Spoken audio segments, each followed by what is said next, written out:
দুই নম্বরে ভালো মৃত্যুর আলামত আল মাউতু বিরশিল জাবিল, কপাল ঘামায়া যাওয়া। কি যাওয়া? কথা বলে না। কপাল ঘামায়া যাওয়া। কি যাওয়া? কপাল ঘামায়া যাওয়া। আল মাউতু বিরশিল জাবিল, কপালটা ঘামায়া যাওয়া।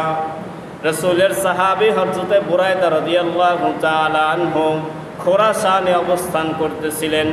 তিনি খবর পাইলেন তার এলাকার মধ্যে তার ভাই অসুস্থ। ভাইকে দেখার জন্য রওনা হইলেন। অর্ধেক পথ গেছে, খবর আইলো ভাই মারা গেছে। ভাই কি হয়েছে? মারা গেছে। এরপরেও মৃত ভাইকে দেখার জন্য রওনা হইলেন।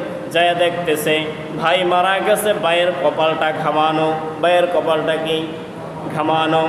হযরতে বুরায়দা আল্লাহর বরত্ব প্রকাশ করলেন, বললেন আল্লাহু আকবার, সামিউতু রাসূলুল্লাহ সাল্লাল্লাহু আলাইহি ওয়াসাল্লাম।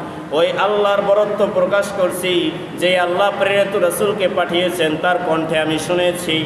তার কণ্ঠে আমি শুনেছি মৃত ব্যক্তি অর্থাৎ যে ব্যক্তি মারা যাবে, মারা যাওয়ার সময় তার কপালটা যদি গামায়া যায়, মনে করবা তার মৃত্যুটা হয়েছে ইমানি মৃত্যু। সুবহানাল্লাহ। দুই নাম্বার কি? আল মাউতু বিরশিল জাবিল, কপাল ঘামায়া যাওয়া।